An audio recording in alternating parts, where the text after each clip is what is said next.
علیکم ناظرین، آواز وطن نیوز کے ساتھ میں ہوں شانہ زہرا۔ آئیے نظر ڈالتے ہیں اب تک کی ہیڈ لائنز پر۔ بین المذاہب و بین المسالک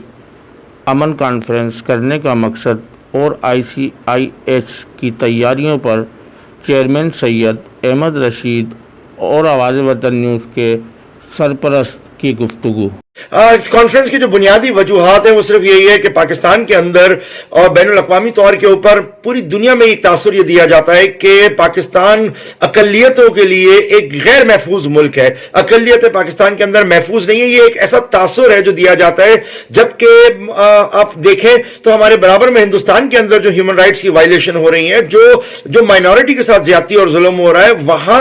رسپانس ٹائم کیا ہے اور ہمارے یہاں رسپانس ٹائم کیا ہے، اور ہم اپنے ملک میں کتنا مستحکم ہے، کتنے اچھے طریقے سے بیٹھے ہیں۔ دیکھیں پاکستان ایک اسلامی نظام کے اوپر بنا ہے، اسلامی سوچ پہ بنا ہے۔ یہاں رہنے والی جتنی بھی اقلیتیں ہیں وہ ہمارے یہاں پہ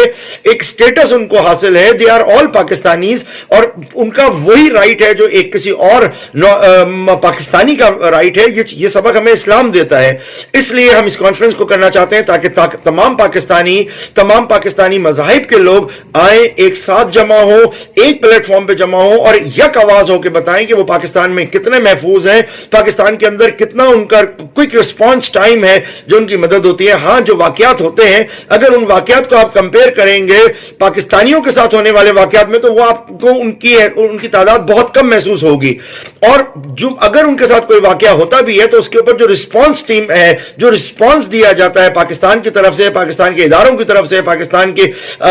آپ کی پولیس انتظامیہ، ان سب کی طرف سے جو کوئی رسپانس ٹائم ہے وہ دیکھنے سے تعلق رکھتا ہے۔ تو میں ایک دفعہ پھر تمام لوگوں کا شکریہ ادا کرتا ہوں اور یہ کہتا ہوں کہ وہ اس کانفرنس میں ضرور شرکت کریں، ہمارے حیدرآباد کے لوگ ضرور شرکت کریں۔ بہت اچھے سپیکرز اس کے اندر آ رہے ہیں، تمام برادریوں سے آ رہے ہیں، تمام مذاہب سے آ رہے ہیں، تمام ادیان سے آ رہے ہیں، سب ادھر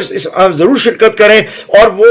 اس ایک ایونٹ کا حصہ بنے جہاں ہم سب مل کے یہ کہیں ہم پاکستانی ہیں اور ہم فخر کرتے ہیں کہ ہم پاکستانی ہیں اور ہم سب اس ملک میں سکون سے ساتھ ہیں، اطمینان کے ساتھ ہیں۔ تو آپ سب کا انتظار رہے گا 28 تاریخ کو، انشاءاللہ تعالی ملاقات ہوتی ہے جلد۔ السلام علیکم۔